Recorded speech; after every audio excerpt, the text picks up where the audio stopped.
تو اس حوالے سے ایک پسندیدگی اور ناپسندیدگی کا ایک ایلیمنٹ موجود ہے، اور جو آج کل بڑی برق رفتاری کے ساتھ شکایتیں گنڈا پور صاحب کی خان صاحب تک پہنچ رہی ہیں، اس میں ایک بڑا حصہ دوسرے گروپ کا بھی ہے جو کہ اس وقت ایکٹیو ہے، اور کسی بھی لمحے ہو سکتا ہے خان صاحب جو ہے وہ ان کی بھی باز پرس کریں. اس لیے ان کو مشورہ دینے والے یہ آج کل کہہ رہے ہیں گنڈا پور صاحب کو کہ آپ یہ کوشش کریں کہ مہینے میں ایک دفعہ حاضری لگا لیا کریں اڈیالہ کی. اچھا، جو کہ وہ نہیں لگا رہے. اب اس کی واٹس ایور کیا وجوہات ہیں، لیکن وہ انٹینشنلی شاید اپنے آپ کو دور کر رہے ہیں. وہ چاہ رہے ہیں کہ ان کی بار بار ان کے ساتھ انٹریکشن نہ ہو، یا پھر ان کو ملنے نہیں دیا جا رہا. میرا خیال ہے بحیثیت سی ایم تو ان کی ملنے میں رکاوٹ نہیں ہونی چاہیے، لیکن وہ خود سے ایوائڈ کر رہے ہیں. کیونکہ دیکھیں ان کے حوالے سے جو خان صاحب کا مطلب باز پرس خان صاحب ان سے کرنا چاہتے ہیں یا جو پوچھنا چاہتے ہیں، اس میں سے بہت سے سوالوں کے جواب ان کے پاس نہیں ہوں گے، تو اس لیے وہ اوائڈ کر رہے ہیں کہ وہ ان سے نہ ہی ملے تو اچھا ہے. اچھا، یہ علیمہ خانم صاحبہ کے حوالے سے جو یہ باتیں کی جا رہی ہیں کہ ایک خاص جو ہے وہ سے ان کو نوازا جا رہا ہے، ان کے بیٹے بھی رہا ہو گئے ہیں، پارٹی کے کیا انہیں جانشین بنانے کی باتیں بھی ہو رہی ہیں. وہ بن سکتی ہیں کہ آپ نے خود ہی کہا کہ وہ نان پولیٹیکل انٹائٹی ہے نا، صرف ایک ان کے پاس یہ ہے کہ وہ خان صاحب کی بہن ہے، اور ان کا اس وقت جو ہے وہ یہ کہا جا رہا ہے کہ پی ٹی آئی پہ کوئی ایک طرح سے قبضہ گروپ سے ان کو تشبیہ دی جا رہی ہے. اس ساری سچویشن کو آپ کیسے دیکھتی ہیں؟ دیکھیے میرا خیال یہ ہے کہ خان صاحب کے حوالے سے یہ تو بڑا کلیئر ہے کہ خان صاحب ابھی جیل سے باہر نہیں آنے والے. اب ان کی ایبسنس میں پارٹی کون لیڈ کرے؟ گوہر صاحب جو ہے ان کی کوئی ایز سچ پارٹی میں ریٹ نہیں موجود ہے، اور ان کو لوگ ایکسیپٹ بھی نہیں کرتے پارٹی چیئرمین کے طور پر. علیمہ خان صاحبہ بڑی ووکل ہیں، لیکن میں پھر بھی اس حوالے سے اس سے اگریڈ نہیں ہوں کہ پارٹی کی باغ ڈور ان کے ہاتھ میں دی جائے گی، کیونکہ ان کا ایک بڑا اسٹرکٹ سٹانس ہے. پچھلے کچھ ماہ میں ان کو بڑا ٹف ٹائم دیا گیا، ان کو ملاقاتوں کے اوپر ان کی بڑی پابندی رہی، بڑا عرصہ انہوں نے فیس کیا. پھر جب ان کے بیٹوں کو گرفتار کیا گیا تو اس حوالے سے کوئی بڑے اسٹرانگ پروفس پیش نہیں کر سکے. دیکھیں بھلے وہ 9 مئی کے انسیڈنٹس میں انوالو رہی ہوں یا نہ رہی ہوں، لیکن فزیکلی وہ وہاں موجود نہیں تھے. یہ پی ٹی آئی پروف کرنے میں کامیاب ہوئی ہے بظاہر. تو اس لیے ایسی سچویشن میں اگر آپ ان کے خلاف کوئی فیصلہ دیتے تو لوگوں کے لیے یہ ایگزامپل سیٹ ہو جاتی کہ جی پی ٹی آئی کو جان بوجھ کر مقدمات میں پھنسایا جا رہا ہے.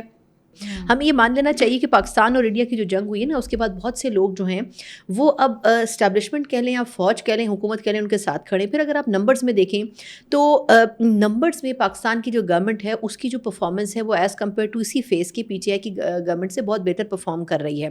اور یہ میں نہیں کہہ رہی، انٹرنیشنل ادارے کہہ رہے ہیں. آپ کسی کی بھی رپورٹ اٹھا کر دیکھ لیں، یہ میں کوئی نون لیگ کی گورنمنٹ کی وکالت نہیں کر رہی ہوں، لیکن اکانومی کے پوائنٹ آف ویو سے، ٹیررزم کے پوائنٹ آف ویو سے بہت ساری چیزیں بہتر ہو رہی ہیں. جہاں بہتر نہیں ہو رہی ہیں وہ خیبر پختونخوا ہے. انٹرنیشنل پلیٹ فارمز کے اوپر آپ بلوچستان کا مسئلہ اٹھانے میں بھرپور طریقے سے کامیاب ہوئے ہیں. ابھی آپ نے امریکہ کی ڈیل کا حوالہ دیا، ٹرمپ صاحب کے ساتھ آپ نے برنچ کیا، آپ نے ان کو قائل کیا اپنے تمام چیزوں کے اوپر، اور آپ ان سے ایک بڑا معاہدہ کرنے میں کامیاب ہو گئے. آپ نے اپنا ٹیرف ان سے سب سے منیمم کروا لیا. آپ بہت ساری چیزیں ایسی گین کر رہے ہیں جو ماضی میں یا کم از کم قریب ماضی میں آپ گین نہیں کر سکے.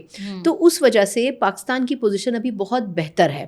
ٹھیک ہے. اچھا ثنا، یہ جو اب کل جو ہے وہ ایم او یو سائنس ہوئے ہیں پی ایم ہاؤس میں، $500 ملین کے معاہدے ہوئے ہیں. ان کو انالسٹ کہہ رہے ہیں یہ گیم چینجر پارٹنرشپ ہے. کیا آپ بھی اس کو گیم چینجر پارٹنرشپ سمجھتی ہیں؟ اینڈ سیکنڈلی جو یہ ملٹی $بلین کا انفلو کے بھی ایک وہ کی جا رہی ہے نا، پیشن گوئیاں کی جا رہی ہیں، یہ کتنی کس حد تک درست ہیں؟ واقعی ہم گلوبل منرل ریس میں کوئی کی پلے رول کریں گے؟ کیونکہ ہمیں چائنا کو بھی لوز نہیں کرنا، ہمیں امریکہ کے ساتھ بھی تعلقات رکھنے، ہمارے لیے ایک بیلنس فارن پالیسی بھی اس حوالے سے بہت بڑا چیلنج ہو سکتی ہے. آپ کو کیا لگتا ہے اس میں؟ اچھا دیکھیں، آپ اگر اپنے ریسنٹ ٹائمز کو یاد کریں تو آپ کو یاد پڑتا ہے کہ ہماری کوئی امریکہ سے $1 ملین کی یا ملینز آف ڈالرز کی کوئی ڈیل ہوئی ہو؟ مجھے نہیں یاد پڑتا کہ پچھلے چند سالوں میں ایسا کچھ ہوا ہو. ہم ہمیشہ امریکہ سے ایڈ کا ہی انتظار کرتے رہے ہیں. تو اگر یہ ڈیل ہوئی ہے تو اس کو پازیٹیو لینا چاہیے. یہ ایک ایسے وقت میں ہو رہی ہے جب امریکہ رشیا سے بھی ناراض ہے اور امریکہ اپنے قریب ترین اتحادی اور دوست انڈیا سے بھی ناراض ہے. تو اس اپرچونٹی کو پاکستان کو اویل کرنا چاہیے، اور پاکستان کو اب ایک بڑے بیلنس، بالکل قدموں میں نہیں بیٹھ جانا چاہیے جس طرح افغانستان کی 2 دفعہ کی جنگوں میں ہم نے کیا اور اپنا سب کچھ ہم نے داؤ پر لگا دیا، اور پھر واپس کھڑے ہونے میں ہمیں بہت سال بھی لگے اور ہمیں اس کا کوئی کریڈٹ بھی نہیں ملا. تو میرا خیال یہ ہے کہ اس میں کوئی دو رائے نہیں ہے کہ فیلڈ مارشل عاصم منیر صاحب کا بہت کردار ہے، لیکن خود اس میں پاکستان کی جو گورنمنٹ ہے وہ بھی اپنا رول پلے کرے. سب سے بڑا ایک مسئلہ ہمارے یہاں کرپشن کا اور بیڈ گورننس کا ہے. اگر ان 2 ایشوز کے اوپر ہم نے قابو پا لیا تو جو امریکہ کا سب سے بڑا مطلب ایک الزام رہا ہے یا ان کی ایک شکایت رہی ہے وہ یہ کہ آپ جو بھی فنڈز آپ کے پاس آتے ہیں وہ صحیح لگتے نہیں ہیں. اب یہ جو ڈیل ہوئی ہے اس کا بنیادی مقصد منرلز اینڈ مائنز کے حوالے سے ہے. بالکل. اب دیکھیں کیونکہ یہ آرڈرز اوپر کے تھے تو اس لیے خیبر پختونخوا میں بھی منرلز ایکٹ بڑی خاموشی کے ساتھ کے بی کے سی ایم کو پاس کروانا پڑا، لیکن یہ کے پی کے بینیفٹ میں بھی ہے، ایسا نہیں ہے کہ اس کا کے پی کو کوئی فائدہ نہیں پہنچے گا. جو منرلز نکلیں گے وہاں پر ایک خاص اماؤنٹ کی مد میں کے پی گورنمنٹ کو بھی دیا جائے گا، اسی طریقے سے جو باقی صوبوں میں ہوگا وہ دیا جائے گا. ایک بڑی اگر آپ انٹرنیشنل کمپنی کو یا کمپنیز کو آپ لے کر آ رہے ہیں وہ یہاں سے جو کچھ نکالیں گی اس حوالے سے ایک پراپر پورشن پاکستان کی اسٹیٹ کو بھی دیا جائے گا. تو میرا خیال یہ ہے کہ اس اپرچونٹی کو اویل کرنا پاکستان کے لیے بہت بہتر ہے. اس میں بہت سے آپشنس کھلیں گے. اور دیکھیں سب سے اچھی چیز یہ ہے کہ اگر آپ چائنا کے ساتھ چل رہے ہیں تو امریکہ کو بھی اس پہ کوئی اعتراض نہیں ہے کہ اگر آپ ان کو بھی کچھ نہ کچھ کام پاکستان میں کرنے دیں.